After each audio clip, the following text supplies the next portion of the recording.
네, 이번 시간에는 암합 시작하겠습니다. 청간과 지지의 합 마지막 시간인데요. 암합까지는 알고 계셔야 할 것 같아서 추가로 한번 해봤습니다. 이 암자가요, 어두울 암자입니다. 또 눈에 보이지 않다, 숨기다 이런 뜻을 갖고 있어요. 왜 암합이라고 하는지 시청하시면 이해가 충분히 되실 겁니다. 먼저 암합을 알려면요, 지장간을 다 외워야 됩니다. 왜냐하면 암합은 청간과 지장간끼리 합하는 거니까요. 지장간은 지지 글자가 청간의 기운을 감추고 있는 것이라고 했습니다. 먼저 청간의 합부터 알아보겠습니다. 청간의 암합을 논하기 전에 청간의 합 한번 복습해 볼까요? 갑기 합파토, 을경 합파금, 병신 합파수, 합파화, 정임 합파목, 이렇게 5가지가 있습니다. 이건 말 그대로 눈에 보이는 합이죠. 청간의 합. 자, 청간의 암합은요, 청간 글자와 지지 글자 중 지지의 정기와 합을 하는 것을 암합이라고 합니다. 반드시 지지의 정기와 암합하는 게 원칙입니다. 4가지가 있는데요. 정, 해 글자죠. 해수 지장간 정기부터 말해볼게요. 임, 갑, 무 글자죠. 정화와 해수의 지장간 정기 임수와 정임 암합해서 목기운을 발생시키고 정입 합해서 목이 되니까. 그리고 무자, 자, 자수지장간 정기부터 말할게요. 개임으로 되어 있어요. 무토와 개수와 무게 암합해서 화기운을 발생시키고, 신사, 사화지장간, 신금과 사화지장간 정기, 병신합, 수기운을 발생시키고, 이모, 임수와 오와 지장간, 정, 병, 정입 합해서 목기운을 발생시킵니다. 이게 청관과 지지의 암합입니다. 그럼 여기서 또 궁금하셔야 돼요. 이게 일주든 뭐든 나란히 청관에 있다면 해수가 정화를 압박하는 것 같이 꺼버릴 것 같지만 몰래 손을 잡아서 호응한다고 해석해요. 무자도 마찬가지. 토국수로 무토가 자수를 압박하는 모양새인데, 압박하는 것도 맞지만 몰래 손을 잡아서 무게 합해서 화기운을 발생시켜요. 교묘하게. 이 말이 맞는 거예요. 교묘하게 발생시킨다. 신사도 마찬가지. 사화가 신금을 화극금 원리로 압박하는 것 같은데요. 사화전기 병화와 신금이 만나서 교묘하게 수기운을 발생시킨다. 수로 변하는 건 아닙니다. 교묘하게 그 기운을 발생시킨다. 그 말이 맞는 거예요. 이모일주도 마찬가지. 임수가 오화를 압박하는 것 같은데, 임수와 정화가 정입합목에서 목기운을 교묘하게 발생시킨다고 해석합니다. 합해서 그 기운으로 변하는 게 국세에 좋다면 길한 거고 국세에 나쁘다면 흉한 거예요. 그건 기본 원칙이죠. 자, 실전사주 해석을 해볼까요? 아직은 이해 안 가실 수도 있지만, 자, 정의 일주를 한번 예를 들어볼게요. 이게 만약 일주라면, 자, 여자 사주를 예를 들어볼게요. 정화에게 관살은 수죠? 해수. 그런데 정화가 남편 정관 임수와 정입 암합되어 있습니다. 이러면 남편과 사이 좋은 분이에요. 자, 신사일주. 신금일간이 관살이 화죠. 사화의 지장간 봉기 병화와 병신합되어 있다. 이분도 가정이 편안하고 내 남편밖에 모르시는 분이에요. 정해일주와 신사일주는 내 남편만을 위한, 남편하고 사이좋게 지내려고 노력한 여자일 확률이 아주 높다.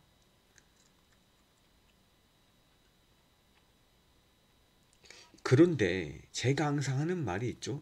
사주에는, 인생에는 반드시는 없어요. 자, 정해일주, 내 남편하고 이렇게 합의되어 있어야 되는데 사주에 임수도 있고 개수도 있고 또 다른 해수가 있다. 그럼 이 정화가 정임합, 정임합, 정임합, 여기도 편관 남자, 정화일관이 여기저기 관살과 합하고 암합하느라 정신없죠. 또 신사일주도 마찬가지예요. 사화의 봉기 이렇게 병신합만 돼 있어야 되는데 여기도 사화, 병화, 정화, 단편적인 해석이에요. 병신합, 병신 암합, 여기 또 편관, 이것도 다른 남자와 합 암합하느라 정신없는 사주가 되죠. 배우자 궁인 남편 글자 하나와 암합되어 있다면 나만 바라보는 해바라기 같은 여성인데 다른 관살 글자와 합이 이렇게 많으면 남자 관계가 굉장히 불안정한 여성이 되어버립니다. 그런데 이게 문제인 줄 아닌지는 저도 잘 모르겠어요.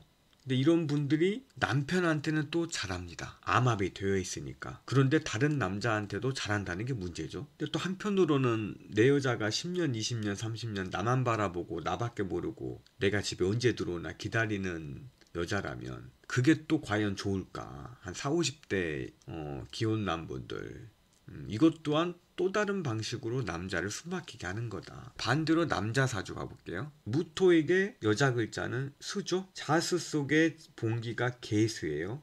아내와 배우자 궁에서 무게합합니다. 임수에게 재성 아내 글자는 화예요. 배우자 궁 오화의 지장간 봉기인 정화와 정입합했어요. 이분도 아내와 사이 좋을 확률이 높은 남자 사주. 일주 중에서 어떤 남자와 결혼해야 되나요? 무자 일주, 이모 일주. 이분들은 괜찮아요. 내 여자에게 잘하신 분이에요. 지장간 내 아내와 합이 되어 있으니까. 근데 이것 또한 마찬가지죠. 무자, 사주의 자, 임, 개, 지장간이 봉기가 계수, 무게합, 편재, 임수. 자, 바람둥이 남자가 되어버리죠. 이무일주도 마찬가지. 정임합, 정임, 암합, 또 편재 여자. 이것 역시 바람둥이 남자일 확률이 높은 사주가 되어버립니다. 결론적으로는요, 반드시란 게 없다는 거예요.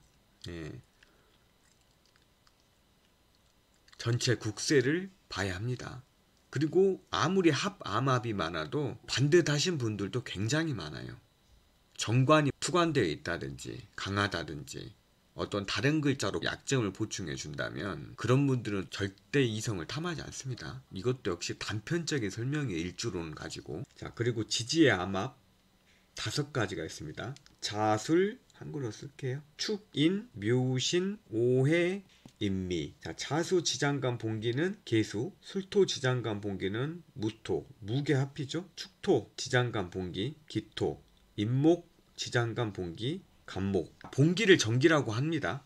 갑기합, 묘목 지장간 봉기, 을목, 신금 지장간 봉기, 경금, 을경합, 오화 지장간 봉기, 정화, 해수 지장간 봉기, 임수, 정임합, 임목 지장간 봉기, 간목, 미토 지장간 봉기, 기토, 갑기합. 그러면 눈치 빠르신 분은 또 궁금증이 생기죠. 자진과 사유도 암합인데요. 자수 지장간 봉기가 계수고 진토 지장간 봉기가 무토니까 이거는 무게합이 안 되나요? 이건 삼합이죠. 신, 자, 진. 삼합 중에 반합. 자진합수가 되기 때문에 암합을 따로 논할 필요가 없는 거예요. 자진합돼서 수로 변했는데 또 무게합돼서 화로 되고 이건 말이 안 되잖아요. 눈에 보이는 합이 먼저라는 겁니다. 사유합도 마찬가지. 사화 지장간 봉기가 병, 유금 지장간 봉기가 신, 병신합이죠. 근데 이것도 사유축 삼합이잖아요. 사유축 금, 지장간 봉기끼리 병신합이다. 눈에 보이는 합이 먼저라는 겁니다. 이걸로 암합이다라는 건 좀 억지입니다. 자, 가장 중요한 거일 수도 있어요. 실전사주에서. 그럼 암합이 많은 사람 특징이 뭐죠? 천간합이든 지지합이든 합이든 그런 분들은요, 주변 사람들에게, 주변 이성에게 몹시 다정합니다. 내 여자, 내 남자뿐만 아니라 다른 이성에게도 그렇게 잘할 수가 없어요. 그래서 평판은 좋죠. 저분 괜찮아. 저 남자 괜찮아. 저 여자 사회생활 잘해. 근데 그 상대방의 배우자나 애인은 과연 그렇게 생각할까요? 내 남자가 나한테도 잘하지만 다른 여자한테도 스윗한 남자가 유니크한 남자일까요? 남사친 여사친 많으신 분들이 암합이 많은 사람들이에요. 언제든지 애인이 될 수 있는 가능성을 항상 조성해 놓는다는 거죠. 이런 분들이 깊게 새겨들여야 할 말이 있어요. 다정하면 실정합니다. 이 말이 뭐냐면 많은 사람들에게 다정하면 진짜 내 사람을, 이게 일을 실자죠. 내 사람에게 정을 상실한다는 뜻입니다. 이걸 보고도 이게 무슨 뜻이지? 정이 많은데 난 왜 정을 잃지? 난 내 맘대로 살 건데? 라며 무개념 스탠스인데 사주를 보니 암합이 많다. 자, 이런 마인드를 갖고 있는 분들은 마음이 아프더라도 과감히 손절해야 미래를 위해서 마음이 편합니다. 이런 분들의 경험상 이성관계가 복잡하고 남사친 여사친들이 많아요. 또 이런 분들은 진짜 사랑을 할 수도 없고 알 수도 없어요. 그죠? 오늘도 시청해 주셔서 감사합니다. 다음 시간에 더 풍부한 실전 명리로 인사 또 드리겠습니다.